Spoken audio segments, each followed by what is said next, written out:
இந்த வீடியோவில் நம்ம என்ன பார்க்க போறோம்னா, மீனராசிக்காரர்களுக்கு தமிழ் புத்தாண்டு 2026 எத்தகைய ஒரு ஆண்டாக இருக்க போகுதுங்கிறது சயின்டிஃபிக் வேதிக் அஸ்ட்ராலஜி முறையில் அறிவியல் சார்ந்த இந்திய வேத ஜோதிட அடிப்படையிலான ஒரு முறையில் நம்ம பார்க்க போகிறோம். இது மாதிரி பரிகாரங்கள், மூட நம்பிக்கைகள் அதுக்குள்ளெல்லாம் போகாமல் ஒரு கிரகமும் ராசிக்கு ஒரு இடத்துல இருக்கும் பொழுது, இந்தந்த அமைப்பில் இருக்கும் பொழுது, குறிப்பாக ஆண்டு கிரகங்கள் அமைப்பு இருக்கும் பொழுது எத்தகைய ஒரு பொது தாக்கத்தை, பொது பலனை அந்த ராசிக்கு கொடுக்க போகிறது, 2026 எது மாதிரி ஒரு மாற்றங்களை நம்ம எதிர்பார்க்கலாம் அப்படிங்கிறத மீனராசிக்காரர்களுக்கு தமிழ் புத்தாண்டு ஒரு வருட காலம் ஏப்ரல் 14 2024 ஏப்ரல் 13 2027 வரைக்கும் இருக்கான ஒரு ஆண்டு, சித்திரை 1ஆம் தேதியிலிருந்து அடுத்து வரக்கூடிய ஆண்டு முடிவது வரைக்கும் எப்படி ஒரு தாக்கத்தை கொடுக்குது, எது மாதிரி ஒரு பலாபலன்களை மீனராசிக்காரர்கள் கொடுக்க போகுதுங்கிறது துல்லியமாக பார்க்க போகிறோம். இப்போ பாருங்க, மீனராசிக்காரருக்கு ஜென்மசனி நீடித்து கொண்டிருக்கிறது. இந்த ஒரு தமிழ் புத்தாண்டு முழுக்க ஜென்மசனி தாக்குதல் இருக்கதான் போகிறது. ராசிக்குள்ளேயே சனி இருக்கிறார். ஜூன் 1ஆம் தேதி குரு பயிற்சி ஆகிறது. தமிழ் புத்தாண்டு பிறந்து ஒரு 1.5 மாசத்துல குரு பெயரிக்கிறது அருமையான விஷயம். என்ன ஆகுது, தொழிலில் ஃபுல்லாக ஃபோக்கஸ் பண்ணிட்டு இருந்த மீனராசிக்காரங்கள் 5ஆம் இடத்துக்கு குரு மாறுவது ராசியை குரு பார்த்து ஜென்மசனி தாக்குதலை குறைக்குது, பிரச்சனையை கொஞ்சம் தீக்குது. இதுவரை நம்ம என்னடா பண்ண போறோம், அடுத்தது நம்ம எப்படிதான் பண்ணி மீள போறோம், சில விஷயத்துக்கெல்லாம் நமக்கு ஆன்சரே தெரியலையே, சொல்யூஷனே கண்ணுக்கு தெரிய மாட்டேங்குதே அப்படின்னு இருக்கக்கூடிய வியாபாரிகளாக இருந்தாலும் சரி, தொழிலதிபர்களாக இருந்தாலும் சரி, பெரிய முதலீட்டாளர்களாக இருந்தாலும் சரி, வேலையில் இருக்கிறவங்களா இருந்தாலும் சரி, மாணவர்களாக இருந்தாலும் சரி, இல்லத்தரசிகளாக இருந்தாலும் சரி, சில விஷயங்களுக்கு ஒரு சொல்யூஷன், கிளாரிட்டி கிடைக்கக்கூடிய அமைப்பு ஜூன் 2026 புத்தாண்டு பிறந்து ஒரு 1.5 மாசத்துலேருந்தே உங்களுக்கு ஸ்லோவா உச்சகுருவின் பார்வை ராசி மேலே விழுகும் பொழுது, அந்த சனி குருவின் பார்வை பெறும் பொழுது அதோட கோர ஒரு அமைப்பு குறைந்து ஓரளவுக்கு நல்ல பலன்களை கொடுக்கக்கூடிய அமைப்பு, மனம் கொஞ்சம் சாந்தப்படக்கூடிய அமைப்பு, சில சொல்யூஷன் கிடைச்சி, சில ஹோப், சில நம்பிக்கை பிறக்கக்கூடிய அமைப்புகள் கட்டாயம் உண்டு. ஸோ அதனால இந்த ஜூன் மாதத்துக்கு அப்புறம் புத்தாண்டு பிறந்து 1.5 மாசத்துல நல்ல அமைப்பை கொடுக்கக்கூடிய ஜென்மசனி தாக்குதலை கட்டுப்படுத்தக்கூடிய ஒரு அமைப்பு இருக்குதுங்கிறது நீங்க தெரிஞ்சுக்கணும். அதுக்கப்புறம் ஒரு 6-7 மாசத்துக்கு அப்புறம் பார்த்தீங்கன்னா ராகு கேதுவுமே 11ஆம் இடத்துக்கு போறாங்க. ராகு 11க்கு போறார், கேது 5க்கு வரார். ஸோ நல்லாவே ஒரு லாபம் பெறக்கூடிய அமைப்பு, புதுசாக நம்ம எதிர்பார்க்காத சில ஆப்பர்ச்சுனிட்டிஸ் வர்றது.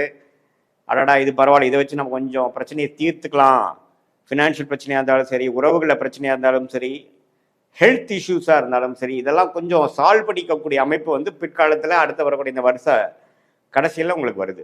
ஸோ எப்படி பார்த்தாலும் நடக்கக்கூடிய இந்த தமிழ் புத்தாண்டு குரு பயிற்சி 1.5 மாசத்திலிருந்து நல்ல மாற்றத்தை மீனராசிக்காரர்களுக்கு கொடுக்கக்கூடிய அமைப்பு உண்டு. ஸோ கடந்த 6-7 மாசமாக ஜென்மசனி தாக்குதலில் நம்ம கஷ்டப்பட்டு இருக்கக்கூடிய மன இறுக்கத்தோட உச்சத்துக்கு இருக்கக்கூடிய, அதுவும் சந்திரன் சனியோட சேர்ந்தோ, சனிப்பார்வை பெற்றோ, ராகு கேதுகளோட சம்மந்தப்பட்டோ ஒரு இருள் சந்திரனாக இருந்து மீனராசியில பிறந்தவங்களுக்கு இன்னுமே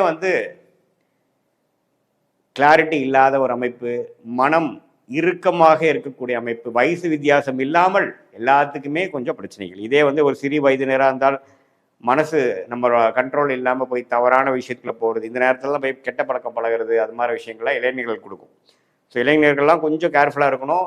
ஆனால் ஜூனுக்கு அப்புறம் கொஞ்சம் நல்ல புத்தி வரக்கூடிய அமைப்புகள் உண்டு. இது மாதிரி கல்யாணம், திருமணம் எதிர்பார்க்குறவங்க கேர்ஃபுல்லாக பார்க்கணும். நீங்கள் தேர்ந்தெடுக்கக்கூடிய ஸ்பவுஸ் எப்படிங்கிறது பார்க்கணும், அவசரப்பட்டு முடிவு எடுக்கக்கூடாது. அதே மாதிரி வேலை தொழிலில் இருக்கிறவங்க கொஞ்சம் ஜாக்கிரதையாக எல்லாத்தோட டீல் பண்ணி பிரச்சனையை எமோஷ்னலாக அணுகாமல் லாஜிக்கலாக அணுகி அந்தந்த நேரத்தில் அதுக்கு வேணுங்கிற சொல்யூஷனை பெற்றக்கூடிய அமைப்பு இந்த ஜூன் மாதத்துக்கு அப்புறம் வருது.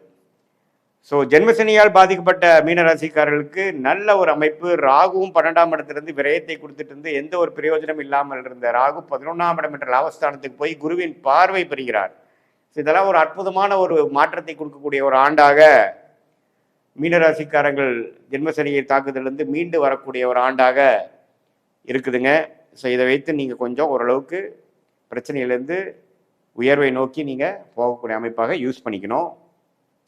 ஜூன் மாதத்துக்கு அப்புறம் நல்ல பலன்கள் உண்டு. ஸோ இது பொதுவான பலனே தவிர உங்களுடைய ஜென்ம ஜாதகத்தில் நீங்கள் பிறந்த தேதி, பிறந்த நேரம், பிறந்த உரை வைத்து வரக்கூடிய திருக்கணித பஞ்சாங்கத்தில் உங்கள் ஜாதகத்தை போட்டு நீங்கள் எந்த லக்னத்தில் பிறந்தீங்க, நீங்கள் மீனராசியில் ரேவதி நட்சத்திரமாக இருந்தாலும் சரி, உத்திரட்டாதி நட்சத்திரமாக இருந்தாலும் சரி, புரட்டாதி நட்சத்திரமாக இருந்தாலும் சரி, நீங்கள் எந்த லக்னத்தில் பிறந்தீங்க, லக்னாதிபதி எப்படி இருக்கிறார், என்ன தசாபுக்திகள் நடந்து கொண்டு இருக்கிறது, நல்ல யோகமான தசைகள் உங்கள் லக்னத்துக்கு போயிட்டு இருக்காங்கிறதெல்லாம் பார்த்து, நல்ல யோகமான தசைகள் போகும்பொழுது நான் சொன்ன பலன்கள் கொஞ்சம் தீய பலன்கள் குறைவாகவும், கொஞ்சம் சுமாரான தசை போகும்பொழுது நம்ம சொன்ன இந்த தீய பலன்கள் கொஞ்சம் அதிகமாகவும் இருக்குமே ஒழிய, மற்றபடி உங்களுடைய ஜாதகத்தை பார்க்கும் பொழுது இன்னுமே துல்லியமான பலன்கள் எடுத்து அடுத்த வரக்கூடிய 3 வருடம், 1 வருடம், 6 மாதம், ஷார்ட் டேர்ம் லாங் டேர்ம்ல எப்படி இருக்கு, எது மாதிரி திசையில் நம்ம வாழ்க்கையை திரும்ப போகிறது, எது மாதிரி டெசிஷன் எப்போ எடுக்கலாம், எப்போ மாறலாம், எப்போ ஒரு இடத்த விட்டு ஒரு இடம் மாறக்கூடிய அமைப்புகள் இருக்கு, வெளிநாடு இப்போ அரசு உத்தியோகமா, கார்ப்பரேட் லைஃபா, தொழிலா, வேலையா, குடும்பத்தில் உறவுகள், கல்யாணம் எப்போ, குழந்தை பேர் எப்போ எதிர்பார்க்கலாம், எப்போ நமக்கு சுப விஷயங்கள்லாம் தடைகள் நீங்க போகிறது, எப்போ கடன் அடையும், எப்போ பிரச்சனையிலேருந்து நான் மீண்டு வருவேன், இது மாதிரி பல விஷயங்கள் எந்த ஒரு மூட நம்பிக்கையிலையும் போகாமல், பரிகாரங்கள்லாம் போகாமல் எப்படி இருக்கு கிரகம், எந்த மாதிரி காமிக்குது, எது மாதிரி விஷயங்கள் நம்ம காத்து கிடைக்கிறது, எது மாதிரி திசையில் நம்ம எது மாதிரி செய்தால் நம்ம ஒன்றுமே நம்ம பலன்களை நம்ம வாழ்க்கை விஷயத்தை ஒன்றுமே நம்ம மேம்படுத்த முடியும், நம்ம பொட்டன்ஷியல் எப்படி இன்க்ரீஸ் பண்ண முடியுங்கிற அளவுக்கு நம்ம கண்டிப்பாக சயின்டிஃபிக் வேதிக் அஸ்ட்ராலஜி முறையில் கண்டிப்பாக பார்த்து அதுக்கு வேணுங்கிற தீர்வுகளை தேர்ந்து எந்தெந்த டைம்லைன்ஸ் என்ன, எது மாதிரி யோகமான தொழில், யோகமான படிப்பு, யோகமான வேலை, எந்த துறை நமக்கு நல்லா இருக்கும், எந்த நேரத்தில் மாறலாம், எப்போ நமக்கு ஓரளவுக்கு எக்ஸஸ் ஆஃப் அமௌண்ட் உங்களுக்கு கடன் அடையும், எப்போ குடுக்கல் வாங்கல பிரச்சனை தீரும், எப்போ வம்பு வழக்குகள் தீரும், வழக்குகள் உங்களுக்கு சாதகமாக எப்போ வரும், எப்போ போடலாம், எல்லா விஷயங்களும் பார்த்தீங்கன்னா ஓரளவுக்கு சயின்டிஃபிக் வேதிக் அஸ்ட்ராலஜியில் உங்களோட இண்டிவிஜுவல் சார்ட் எப்படி இருக்குது, 9 கிரகங்கள் 12 கட்டத்தில் 27 நட்சத்திரத்தில் எப்படி படர்ந்து இருக்குது, அதை வைத்து உங்கள் கர்ம பலன் என்ன சொல்லுது அப்படிங்கிறத சயின்டிஃபிக்காக நம்ம பார்த்து அது மூலமாக நம்மளுடைய வாழ்க்கை முடிவுகளையும் திட்டத்தையும் திட்டி அது பிரகாரம் நம்மளுடைய டைம்லைன்ஸ் நம்ம போகும் பொழுது தேவையற்ற பண விரைவு, பண விரயங்கள், டைம் வேஸ்ட், சமய விரயங்கள், இது எல்லாத்தையும் தவிர்த்து நம்ம பிராப்தம் என்ன, நம்மளோட ஜாதகம் என்ன சொல்லுது, எந்த கிரகம் நல்லா இருக்கு, எந்த நேரத்தில் நம்ம பொறுமையாக இருக்கணும், எந்த நேரத்தில் வேகமாக செயல்படணும், எந்த நேரத்தில் ரிஸ்க் எடுக்கணும், எந்த நேரத்தில் மாறுவது நல்லது, மாறினா இந்த நேரத்தில் நல்லா இருக்குமா, எதை நோக்கி நம்ம போகலாம், நமக்கு அடுத்து வரக்கூடிய லாங் டேர்ம் பிளான் எப்படி இருக்குது, நம்ம நினைக்கிற மாதிரி வாழ்க்கை அமையிற மாதிரி இருக்கா, அல்லது நம்ம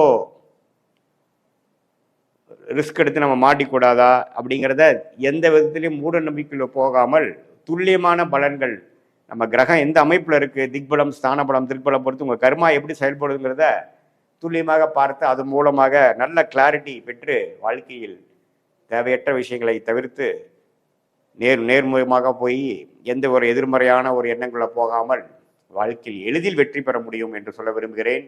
மீண்டும் மற்றொரு காணொளியில் சந்திப்போம். நன்றி, வணக்கம்.